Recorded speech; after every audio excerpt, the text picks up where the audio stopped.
శివశక్తి స్వరూపులారా, మనందరం వేచి చూస్తున్న మహాపర్వదినం, మహాదేవుని యొక్క మహిమాన్వితమైన దినము శివరాత్రి రేపే, అనగా ఆదివారము. కాబట్టి ప్రతివారు దీనిని సద్వినియోగపరచుకుందాం, దుర్వినియోగపరచుకోవద్దు. మనకు శివుడు ప్రతి అణువులోనూ దర్శనమిస్తున్నాడు. కాగా మన దక్షిణ భారతదేశంలో పంచభూత లింగములు ఉన్నాయి. పృథ్వీ ఒక లింగము, జలము ఒక లింగము, అగ్ని ఒక లింగము, వాయువు లింగము, ఆకాశము కూడా లింగమే.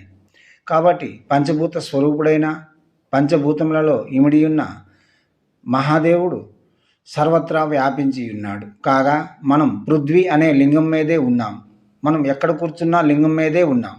కాబట్టి దీనిని మనం ఏదో మందిరంలోకి వెళ్ళి దర్శనం చేస్తాం, శివుని స్మరణ చేస్తాం అని క్యూలలో గంటలు నిలబడి శివుని దర్శించేది ఎంతసేపు, శివనామస్మరణ చేసేది ఎంతసేపు. కాబట్టి మీరు ఉన్న చోటనే శివుని స్మరణ చేస్తూ కనీసం జలమైనా సరే అభిషేకం చేసి శివుని యొక్క అనుగ్రహం తప్పక పొందగలం. ఈరోజు ప్రభుత్వాలు చాలా విఫలంగా ఉన్నాయి. ప్రతి క్షేత్రంలో ప్రతి పర్వదినంలో భక్తులు చావులు మనం చూస్తూ ఉన్నాం.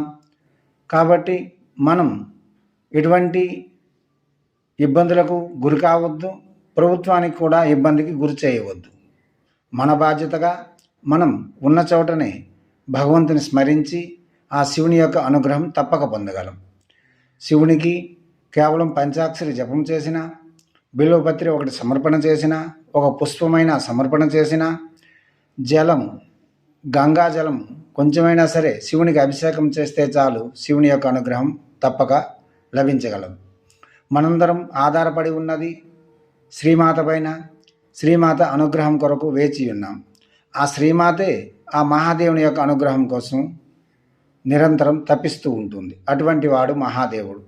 ఆ మహాదేవుని యొక్క అనుగ్రహం పొందేందుకు ఈ దినము చాలా సద్వినియోగమైన దినము. కాబట్టి ఈ దినమును నిరుపయోగపరచుకోకుండా ప్రతివారు ప్రతి క్షణమును ఉపయోగించుకొని శివుని యొక్క అనుగ్రహం పొందితే ఆయుస్సు, ఆరోగ్యము, శ్రేయస్కరములు సకలము లభించగలవు. కాగా శివుడు యొక్క ఆజ్ఞను అమ్మే పాలిస్తుంది. అమ్మ యొక్క ఆజ్ఞ 14 లోకాలు తప్పనిసరి పాలించాలి. కాబట్టి శ్రీమాత్రే నమః. ఓం నమః శివాయ.